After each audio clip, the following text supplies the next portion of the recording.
Alright guys, here's the D90. It's up on the bench. I've been working on it a little bit. Let me show you what I've got going on here. So we've got it so that the body can actually now, everything can move back and sit wherever it really needs to, which would be about right here, would be about the right spot of where I want it. So let's take this off. Take a look here. So here's what I had to do. I had to cut out some holes in the bottom here, like I'd mentioned I was going to have to do, so that it'll sit over the motor and be able to push back as far as pretty much it needs to go. And that is about where it's going to sit, is right there. So let me come in over the top here and show you. So you can see down in there where the motor is, kind of cut through. I cut a little bit more than I actually needed to, but the frame here actually, or the floor pan, still sits on this little ledge, which should come in handy. It'll help stabilize this body when I actually get the mounting on.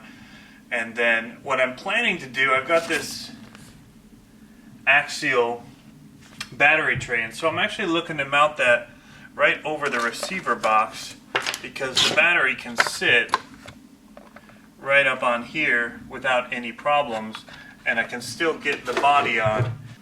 So I can sit the body on here and it'll go on fine with that battery placed in there. So that's where I'm thinking the battery is going to go.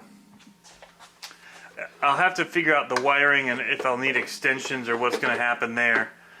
But the other thing that I've done is I've installed in the back a plate right here.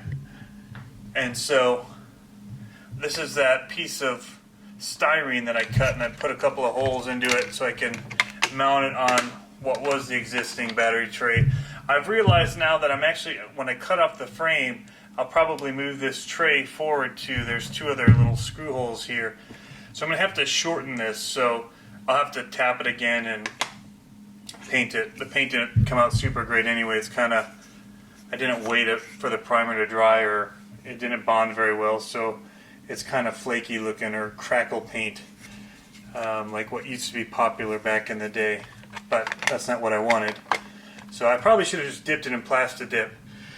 So then I'll ride my ESC on here.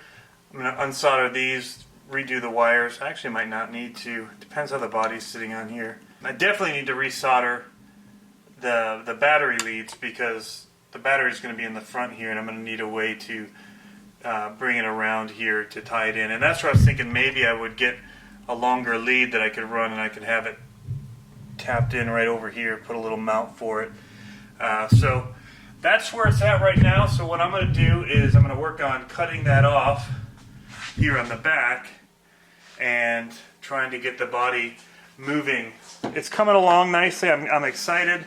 The last thing that I'm going to have to figure out then is how I'm going to actually mount this body on here. If I'm going to try and use the screw holes that they have in the body, or maybe magnets. I've got some rare earth magnets I might be able to use. But that's an update, and we'll be doing another update as we get closer to completion.